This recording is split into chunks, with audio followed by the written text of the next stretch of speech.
اور اس کے ساتھ پھر خرافات یہ جو شامل ہو چکی ہیں، اس نے معاشرے کو پیس کے رکھ دیا۔ جو مزارات پہ ہو رہا ہے ہم ڈٹ کے اس کا انکار کرتے ہیں، اللہ کے علاوہ کسی کے سامنے سجدہ جائز نہیں ہے، بلکہ ہمارے امام احمد رضا خان فاضل بریلوی نے لکھا ہے، آپ فرماتے ہیں کہ سجدہ قبور بالاتفاق حرام ہے اور طواف قبور بالاتفاق حرام ہے، زیارت قبور بالاتفاق جائز ہے، بوسہ قبور مختلف فی ہے، احوط یہ ہے کہ نہ دیا جائے، یعنی بوسے سے بھی اگر گریز کر لیا جائے تو کسی کو کوئی اور شائبہ نہ ہو تو یہ بھی بہتر ہے۔ لیکن خیر بوسے کے بارے علماء قائل ہیں، اس پر دلائل بھی موجود ہیں، لیکن قبروں کے سامنے یوں ہی کھڑے ہو جانا اور کھڑے ہو کر کے یوں سر جھکانا یہ جائز نہیں ہے۔ حضرت مجدد کی تعلیم کیا تھی؟ یہی بات کہی تھی اکبر نے کہ سجدہ نہیں کرتے تو ساری جھکا دی، آپ نے فرمایا نہیں جھکاؤں گا۔ پھر اس نے آپ کو دربار میں بلوایا، سازش کی، دروازہ چھوٹا رکھا کہ حضرت مجدد الفسانی جب داخل ہوں گے تو سر جھکا کے تو گزریں گے، تو کہوں گا لو سر جھکا ہی لیا، لیکن جن کے سر کو اللہ بلند کرے کون جھکا سکتا ہے؟ حضرت مجدد جب دروازے پہ پہنچے تو سمجھ گئے کہ یہ میرے لیے ایک جال بنا گیا ہے کہ جھکوں گا تو گزروں گا، آپ نے پہلے اپنی ٹانگیں داخل کی۔ تو اقبال خراج پیش کرتا ہے، حاضر ہوا میں شیخ مجدد کی لہر پر، وہ خاک کے زیر فلک مطلع انوار، گردن نہ جھکی جس کی جہانگیر کے آگے، جس کے نفس گرم سے ہے گرمی احرار، وہ ہند میں سرمایہ ملت کا نگہبان، اللہ نے بر وقت کیا جس کو خبردار۔ اس لیے کسی کو اپنے سامنے جھکانا یا کوئی میرے لیے کھڑا ہو، حضور نے یہ بھی فرمایا کہ جو شخص یہ ارادہ رکھے کہ میرے لیے لوگ کھڑے ہوں اپنا ٹھکانہ جہنم میں تلاش کرے۔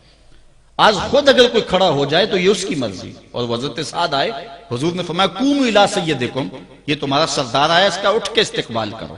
لیکن اگر کوئی خود چاہے کہ میرے لیے کھڑے ہوں تو اس کے لیے یہ وعید فرمائی۔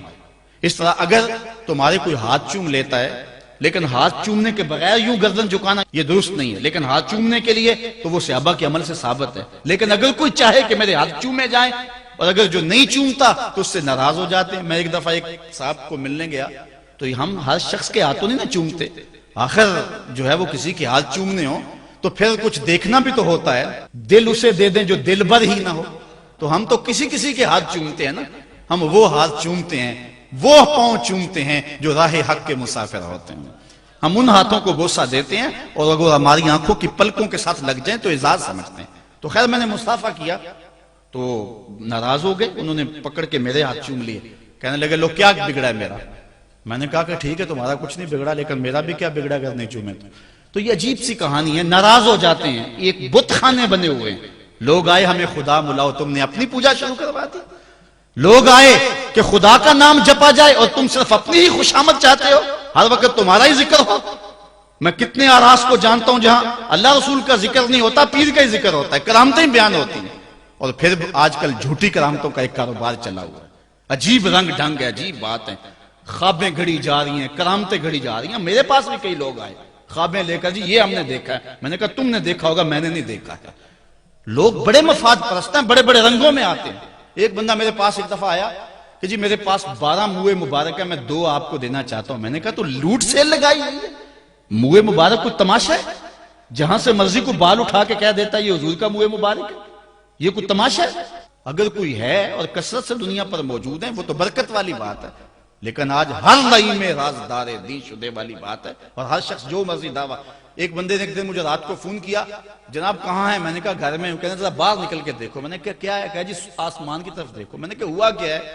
کہنے لگا چاند کے اندر حضور کی تصویر ہے۔ میں نے کہا تو پاگل ہے، لوگوں نے زندگیاں گزار دی اور زیارت نہ ہوئی، اور تو جو ہے لوٹ سے لگا دی ہوئی ہے کہ چاند کے اندر تصویر لگا دی۔ میں نے کہا کمال ہے، کوئی بات کرنے والی ہے تیری؟